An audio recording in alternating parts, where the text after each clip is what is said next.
Hi Jajings! Welcome back to my channel. For today's vlog, bigyan ko lang kayo simple instruction on how to reach the new IKEA branch in Dubai. Okay Jajings, first things first. Sakay ka lang ng metro papuntang UAE Exchange Metro Station. So kahit saan metro ka pagaling, either from green lane or red lane, basta ang way natin is papuntang UAE Exchange, di tayo mawawala. Just follow me!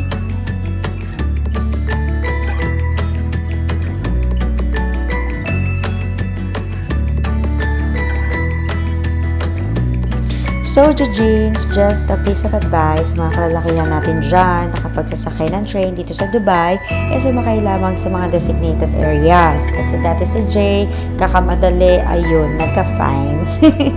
The time naman na nakasakay na kayo ng train, be sure lang na bababa kayo sa Ibn Battuta. Okay? Kulitan muna palipas oras while nasa train.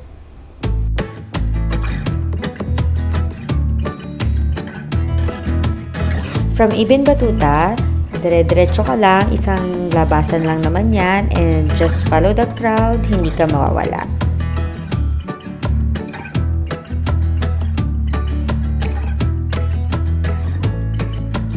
Then, just look for the taxi bay. Pagkalabas nyo naman ng Ibn Battuta Metro Station, hindi naman siya mahirap hanapin. As you can see, makikita nyo siya agad. And just another tip from me guys, be mindful every time na mag-travel kayo dito sa Dubai kasi hindi nyo masasabi kung kailan may police. Lahat ng traffic regulations dito sa Dubai are well implemented. So, para iwas problema, just follow the rules.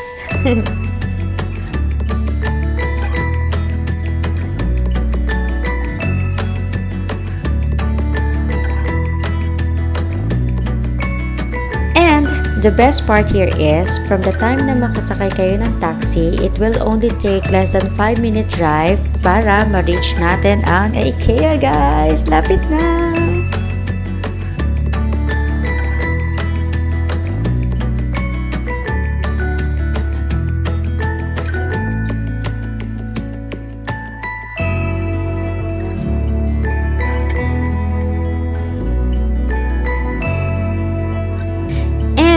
Just like that, nakarating na tayo sa destination natin, the new IKEA Jebel Ali branch here in Dubai.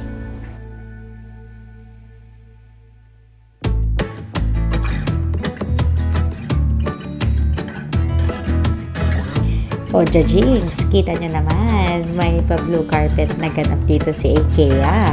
So, i-feeling na natin ng pagiging celebrity for a minute. Kaya, let's do this! Excited! If this video is somehow helpful for you guys, I hope you can give it a thumbs up and please subscribe to my channel and watch out for the part 2 of my Christmas gala. Thank you guys! Mwah!